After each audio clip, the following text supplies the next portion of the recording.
این من بعد یکم روز در کلاب باستانی. این من بعد 30 روز در کلاب. سایرگالا تا شبگون همجا سیموشی کلوب در پول دانش گفتی سیم.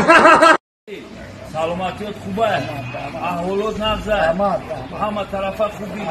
یانگم چخیده یانگم؟ یانگه دستی میپرسیم مرم بپر خطام بگم یانگه تا ای گابی باشی گالی را یالا را من سلطان کعبه در گفتش کو نه یلا من نه یلا من نه یلا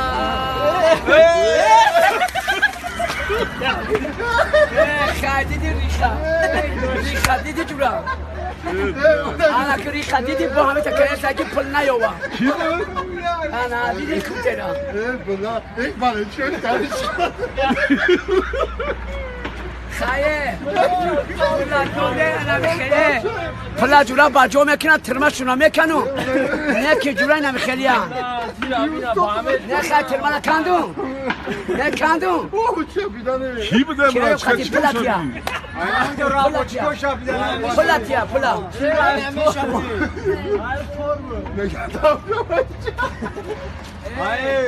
باشه همی کور که زمین دم گرده تاک این آمرده دیگه حافظات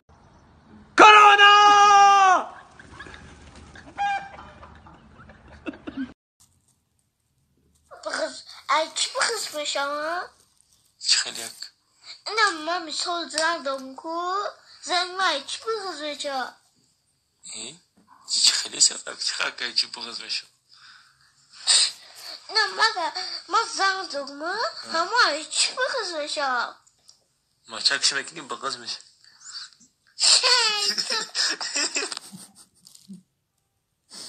چخلی سفر چخلی بخص بشم اوستا فهمیدم فهمیدی دیگه نگو اوستا فهمیدم خوب با چی بخص ما چکنی بخص بشم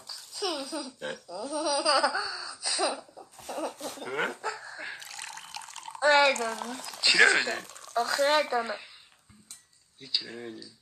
ویدم یه دبولش میگوید تا باید بولو برماندم نه همین کرچکه 10 کیلو پیاز زهر زکوم تنه طبخ پیاز 10 کیلو و 5 کیلوش بنویس بس مکرون سری خدا طبخ خود اور قطع بشور ببر بخ چای قاقسیو و خد چایتش بس یو قاقسیوش چی در کورا پلتا سرد مون او خی پلتا هر روز میسدون قند سوید سیوش هم در میگیره روغن و خد کم تریال قاشق روغن سه قاشق اوبر تخم امین برید مرغ که بگیری باقی تخم کنم بخری اکراتچکا خدا طبخ اکراتچکا اور